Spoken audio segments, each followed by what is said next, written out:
I'd like to welcome Dr. Julius Csotonyi for his talk, Paleoart, When Art and Science Benefit Each Other. Well, thank you very much, Robin, and thank you all for coming out here to see my talk. I appreciate that, and I would like to talk to you guys about what I do. And what I do is to use scientific information and work closely with scientists to try to visually reconstruct prehistoric ecosystems and their components, the organisms that interacted in them. And this is called paleoart. So what is paleoart, more precisely? Paleoart it's coined by paleoartist Mark Hallett. It's a depiction of subjects related to paleontology, usually organisms that are very, very old, from millions or hundreds of thousands of years ago, not to be confused with Paleolithic art, which is created by ancient peoples, but it may, even though it has some of the same kinds of subjects as we create today, it was done from eyewitness accounts of the animals, and so there's a difference there in terms of the kind of information that goes into it. We have to rely on reconstructing the artwork from remains that are preserved fossilized or almost fossilized. This top one here is actually a work by myself and my wife, Alexandra Lafort, who we work together often as collaborative artists as well. We both have scientific backgrounds, so it's kind of interesting to be able to draw on those. It's a steppe bison, and of course this here is a painting, an eyewitness painting of a steppe bison by somebody from tens of thousands of years ago. So I'd like to paint you a picture of what kind of excites me about how paleoart relates to science. And I'd like to do that by pointing to this particular interesting interaction that happens in a lot of arid environments. This is a piece that I did for one of the books that I published for children on, it's called Discovering Bugs on Arthropods. And so this illustrates what's called a yucca moth, that little guy in the flower, and the yucca plant, which is the flower there and the inflorescences in the background. There is an interesting desert interaction that happens. This is one of them that I studied in my, actually my bachelor's of science. And in a lot of the southwest U.S. and in southern Canada, we have these organisms called yuccas. They're rosette of leaves, very similar to some of the organisms here actually, that produce a beautiful stalk of fleshy white flowers in this early summer. And inside of these flowers, we also have these yucca moths that hide out during the daytime and hide from the heat and the dry. At night, the flowers open up, the moths fly around, and then when they land on new flowers, they'll take the pollen that they've gathered in these special maxillary tentacles that are evolved specifically for this purpose, and then stick the pollen very deliberately into the stigma. It's the only way that the plant can reproduce sexually. It cannot pollinate itself. And then, of course, the moth will also move down onto the pistil of the flower and lay eggs next to the developing seeds. So the key here is that each of them derives a benefit from the other organism, but it's each also kind of a selfish interaction. The moths gain the food for their larvae in terms of the developing seeds, but it can only occur once the moths pollinate the flower. And the plant, of course, gets seeds because, of course, not all of the seeds are eaten by the young larvae of the moth, so it's a mutualism, or a mutually beneficial interaction.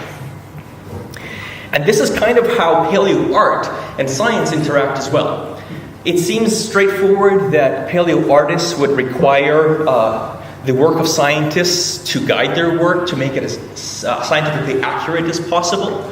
But it's also increasingly true these days that paleontologists, and this is more so in paleontology than in any other field of science, I would think, benefit from the use of paleoart, especially carefully done paleoart, to help to promote their science to the public. And of course that feeds back to increased funding ultimately and for more science. So that's that's kind of the gist of my message here. My own background, very briefly, was in science initially. In my master's, I studied the trampling of moss plants and how they benefit from trampling by large elk in Jasper National Park. Then in my PhD, I studied all sorts of weird and wonderful bacteria at the bottom of the ocean in hydrothermal vent ecosystems, as well as in extremely salty saline springs in central Canada. And what drove me all of this time was an interest in the most unusual, weird life forms, things that are hard to access. It's actually kind of the same thing that drives my artwork as well. I like to look at things that are less obvious, more unusual, more weird, harder to access, again, in terms of time in this case. And so my goal as a paleoartist is to not only create works that are hopefully maximally aesthetically pleasing, using interesting compositions as much as possible, but also to make it as scientifically accurate as possible. And the idea is to, if I can help people to suspend their disbelief and to know what it would be like to stand in a place to be able to see some of these life forms alive, then I've accomplished my goal. And of course, it's because of this guidance by scientific information that drives us, that there is this special niche for paleoart in the first place. This niche that is to help to promote science, for scientific outreach, educational outreach, and to basically either support scientific papers directly through manuscripts, and figures in manuscripts, or in press release images. And so these are some of the examples of the work that I've done. A lot of these are in the Paleoartists Museum right now, viewable as the Permian Monsters exhibit, Life Before the Dinosaurs, until September. And so there are several ways in which paleoartists like me really enjoy to be able to use our work to help promote science and education. And one of these is museum exhibits, in which case it's a wonderful way to have a sort of scientific outreach to the public, and it allows us to take information from many, many different scientific studies and to be able to combine them and synthesize them into individual images that are hopefully as accurate as possible and make this scientific information available to people who wouldn't necessarily have a background in science. Also, more directly, I work with scientists to create figures for their manuscripts for publications, and also images that are released to the press upon the publication of these articles, so that the news media can carry these stories and reach more people as well. I also publish or illustrate books, a lot of them for kids, and a couple of other unusual kinds of ways in which we can apply this as well. I've designed several coins for the Royal Canadian Mint on everything from dinosaurs to even cultural subjects, but a lot of scientific-based stuff, and also some stamps for Canada Post. Recently, a set was just released on extant sharks of Canadian waters. Actually, my wife and I both collaborate on this as well, and it's been a really fun kind of a project this way. For scientific literature, this is where it's really neat, because it's one very direct way in which paleoart can help promote science.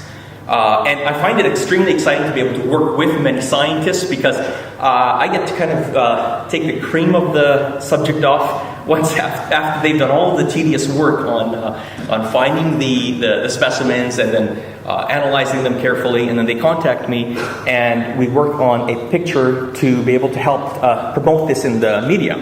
And in return, of course, the rest of the public, we get to experience some fascinating stories in science that maybe wouldn't be as easily accessible otherwise, because of course pictures do catch people's attention.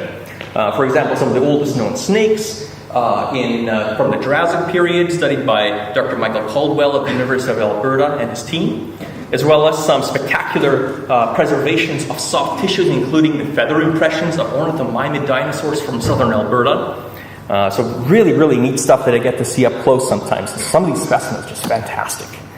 And some of you might have seen a few days ago was released a paper on the impact, literally and figuratively, of the large asteroid from 66 million years ago on the diversity of sharks before and after the dinosaur extinction event, and how it changed the species composition of sharks in Cretaceous to Paleocene water. So this is another one of them.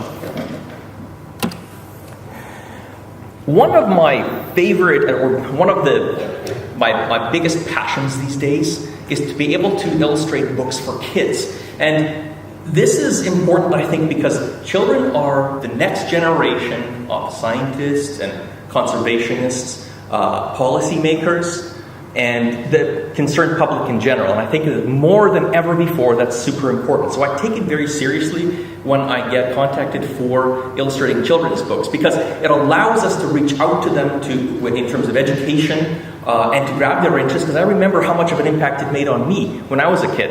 And so I try my best to do this. And one of the nice things is I get to work with authors that have a very strong conservation message in their writing. And so things like this book project by the Cider Mill Press called Discovering Sharks was really promoting how important it is for us to take care of these species. And the last way in which, it's a sort of an unusual way in which paleoart can actually directly help science, is I do a series of live painting events at museum fundraisers and also other institution fundraisers. And this then, once I paint so I'll settle down during the evening, paint a sort of a speed painting piece in acrylics, and then at the end of the night, that's auctioned off, and the proceeds go to support either the building of a museum or to raise money for conservation or research or education. And so this has been really fun. Actually, I'll be doing one of these as soon as the day after I got off the plane from New Zealand back to Vancouver, and so it's going to be another fun little event. Now, there are some challenges to overcome, basically, in keeping paleoart as accurate as possible. This is artwork, but this is also as scientifically rigorous artwork as possible. And some of the biggest challenges are how to properly restore soft tissues and integument and color of these animals. And in some cases, when we don't know, how do we use ecological principles to help fill in these gaps in knowledge? So, in some cases, we don't just have to rely on bones of prehistoric animals anymore. I mean, some of the early ones, like Archaeopteryx, were spectacular that way, but a lot of the early dinosaurs and prehistoric animals, especially vertebrates, were known from their hard tissue, the bones. But nowadays, there are a few exceptional examples. So this one here is a Brachylophosaurus that was preserved so well, it was mummified, that its muscles, some of its muscles were preserved in 3 dimensions. So we could tell something about the volume of parts of the animal.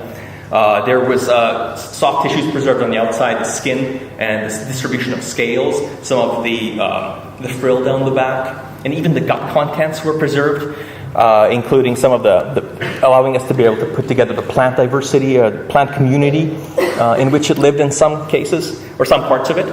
And so we know that the scales of this animal were like tiny scales on the back and sides, like sort of leathery integument underneath, and then these large shield-like scales on the legs that probably would have helped to protect it as it walked through tough vegetation. And so this is one of the pieces that I did for the Houston Museum of Natural Science to be able, in an exhibit, about this particularly special Brachylophosaurus. Now, in some cases, this is another example. This one you could see if you were to travel up to New Plymouth at the Apārangi Museum. This is one of the pieces that shows in the Permian Monsters exhibit. This is it's a synapsid. One of the early names, one of the names that's maybe less used now is a pelycosaur or eupelycosaur. Even though they're relatively closely related to the ancestors of mammals, a study in 2012 found from a Polish specimen that the underside, based on mud impressions of these organisms, had sort of square, rectangular shaped scales. And so this allowed me to incorporate this kind of information to hopefully reconstruct this organism as accurately as possible that way as well. In terms of other dinosaurs, sometimes we have spectacular preservation, as you've probably seen in many cases in the media, of feathers as well. So really, really fine preservation of these in finer sediments. So we know something about the shape and distribution of feathers, like this ornithomimid from southern Alberta, which had these long plume-like feathers on its arms, probably for display, probably similar to how ostriches do today. They wouldn't have been able to fly with them. They were far too heavy for that as an organism. but that also tells us something about probable behavior of the organism. In addition to that, some groups, such as those by Dr. Winter and his colleagues, had also found a spectacular discovery about the feathers. When they looked at the microscopic structure of the feathers, they were able to find small organelles called melanosomes that, when they compared them to the distribution in size and shape of those of living birds, allowed them to estimate as close as possible something about the tone of the feather coloration. And so it tells us something about how dark they were. Not only that, they were able to map out some of these tone values across different parts of the animal. And they and other teams were able to discern, for example, that small dinosaurs like Sinosauropteryx on the lower left there were probably more cinnamon colored with pheomelanin, and their tail would have been banded in sort of brown and white. And Microraptor, the small one on the upper left there, would be a very dark colored dinosaur in its feathers. And more than that, based on the structure, the fine structure of his feathers, it is also very likely to have been iridescent, kind of like some blackbirds of today. So really interesting information we can get from science and use these to create as accurate as possible reconstructions of these. In some cases, I actually have to change some of the work I do, which is where it's really helpful that I do digitally. This is Anchiornis that I illustrated back in 2009 based on a spectacular discovery of a wonderfully well-preserved specimen with feathers. So we know about the shape of the feathers, how long they were in different parts of the animal.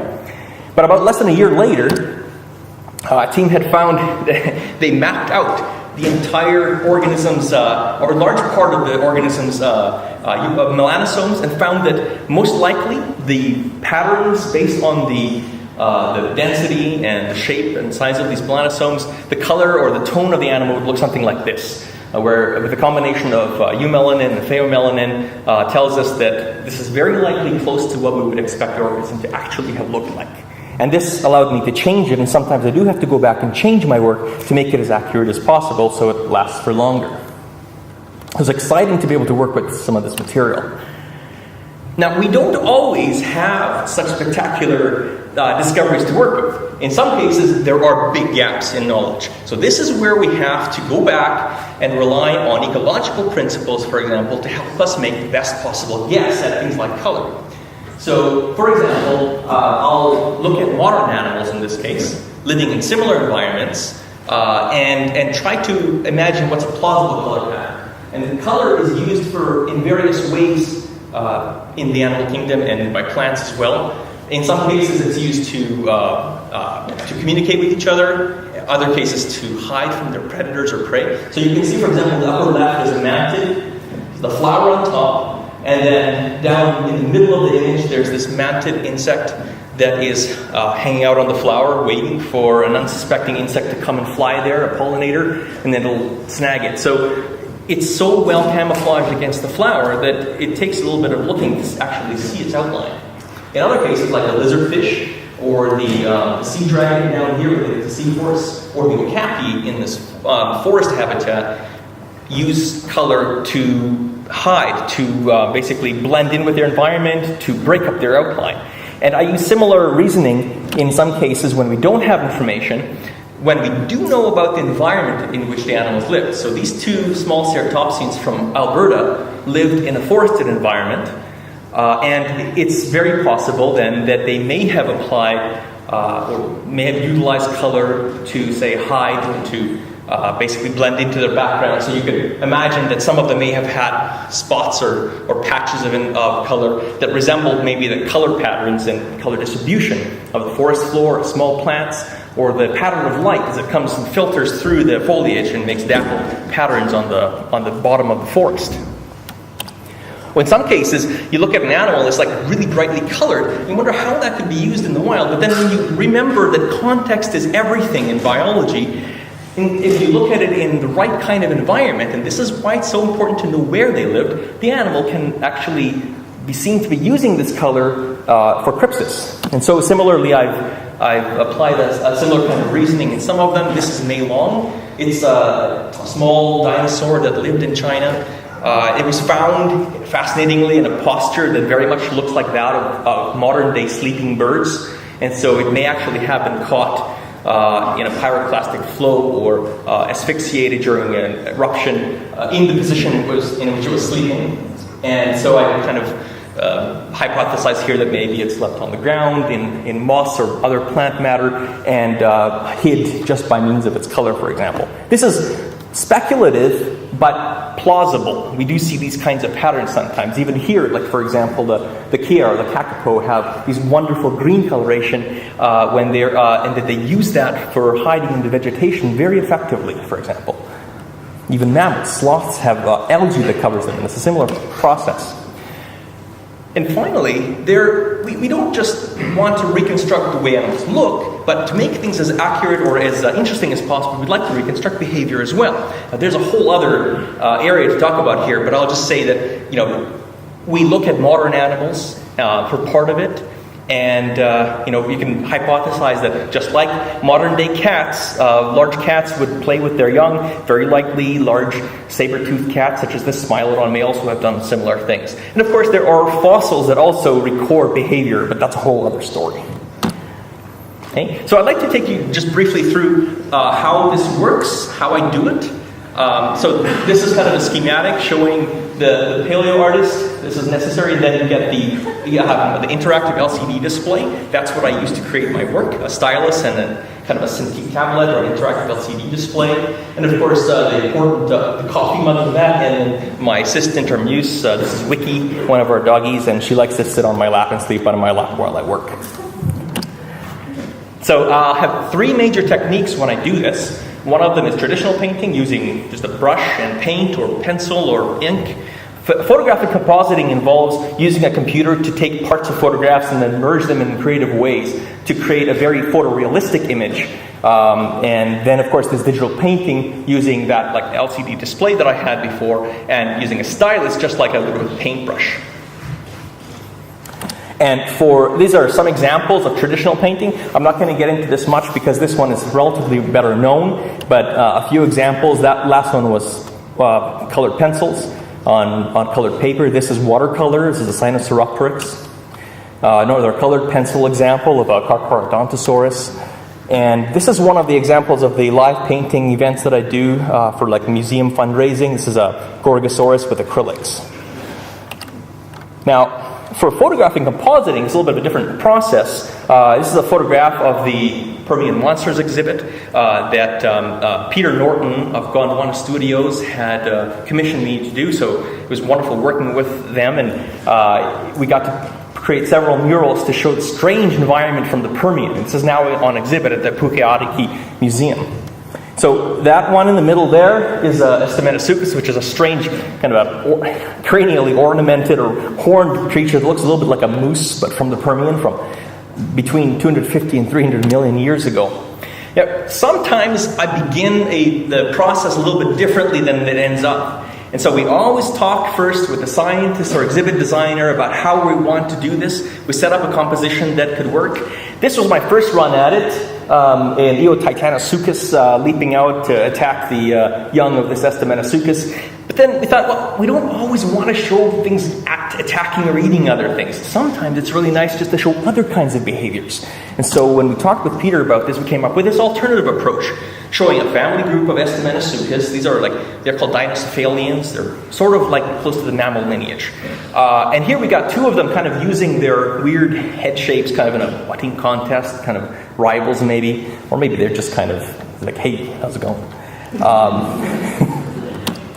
And so then we decide what kinds of species are to show up in the mural. And I go and look up a lot of information about this, and I talk, in the case of when I'm working with scientists, I talk very closely with them about their project and what they want to show. And once that gets established, I start to add color. That's a great big jump right there, but what it shows is there are many different layers of photographs. So I've got about a collection of like 1/3 photographs that I've taken around the world, and from those, especially targeting certain kinds of plants and skies and landscapes, I can pull out pieces and then modify them to make them look like the plants or parts of the environment that would have existed at the appropriate time that the mural is illustrating. So in this case, like this very large plant in the middle is based on Equisetum, horsetails, but it's actually a large Calamites type of plant.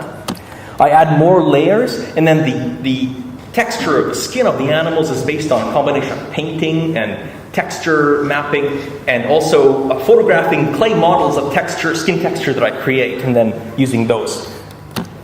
Then I burn the color in. I add a lot of highlight and shadow information, because here we want to blend everything together into a believable single image. And that takes a lot of work at that stage. And that's basically how these photographic compositing pieces work. Now, in some cases, I'll use models. In this case, we have Wiki here, my assistant in use, that was showing us how, one way that some of these small animals could have held their limbs. For example, I was working on a Didelphodon from the Cretaceous, a small mammal, and so she worked as a model just to show as a base sort of thing for the anatomy. And then this was done for a mural in the Houston Museum of Natural Science, and that's a part of it there. There's the whole mural showing a progression from the Campanian to the Maastrichtian of the Cretaceous period.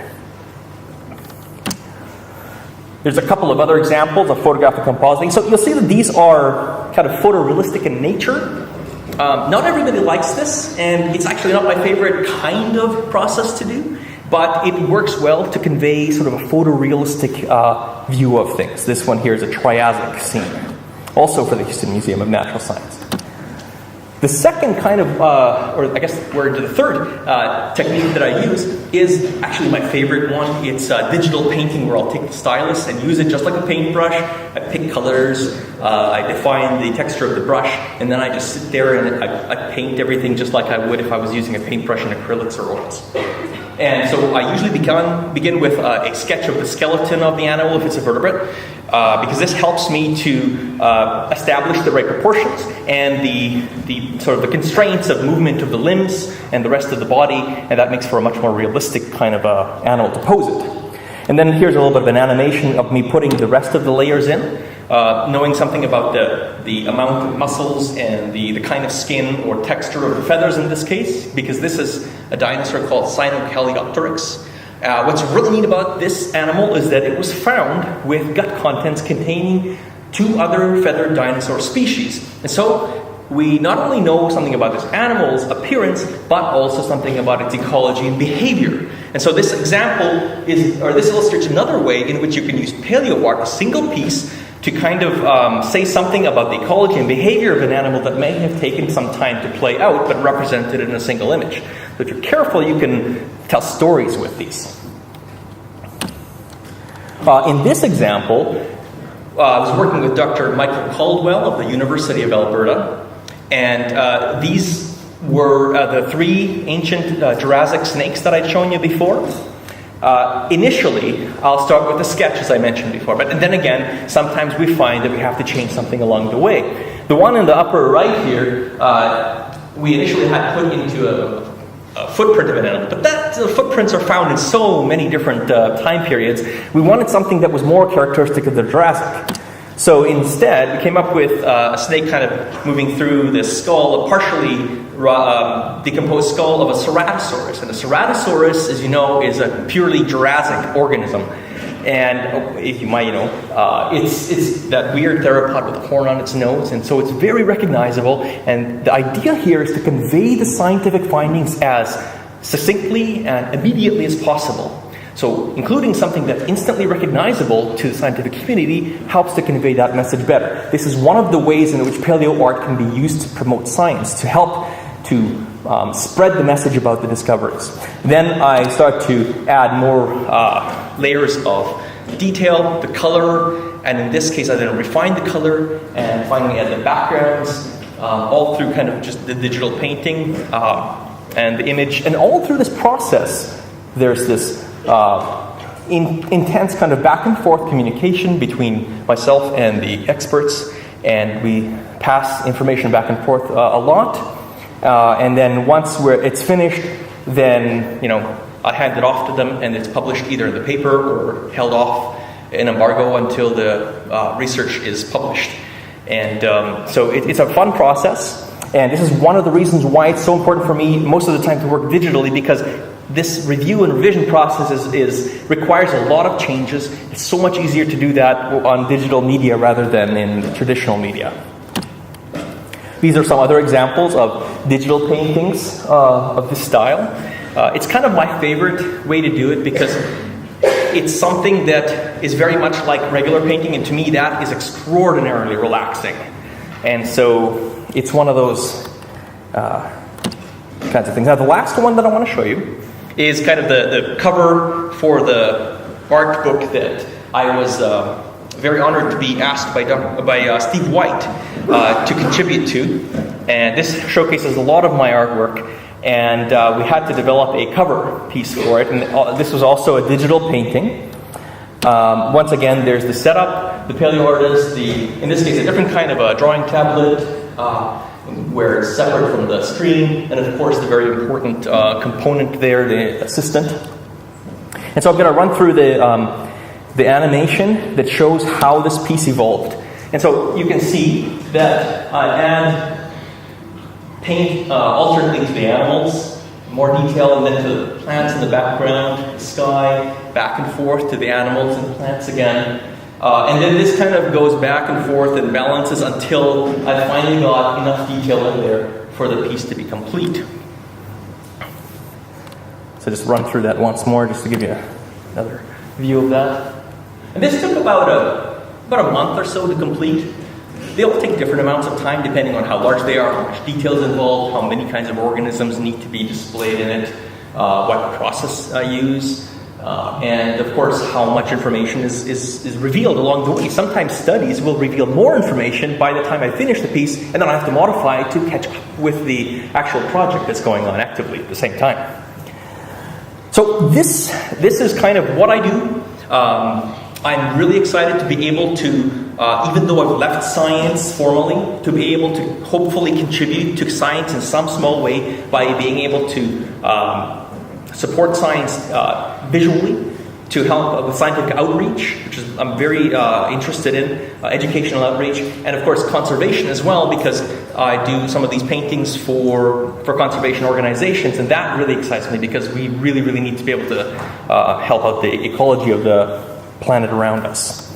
And so with that, I would like to thank you for attending, and I would like to extend a big thank you to several groups, Gondwana Studios and Peter Norton, who actually commissioned me to do a lot of the pieces that you saw today, and of course many others as well, and many other groups. But these ones are the reason why I'm actually here, because I was also then invited by Apārangi, the museum, and of course the rest of the city council there, because they have their exhibit on the Permian monsters on now until September. And so that's why I'm actually in New Zealand in the first place. And thank you very much to Robin and the rest of the Royal Society Te Apārangi for inviting me to come here, and of course also for Victoria University for helping to support this talk as well. So thank you very much.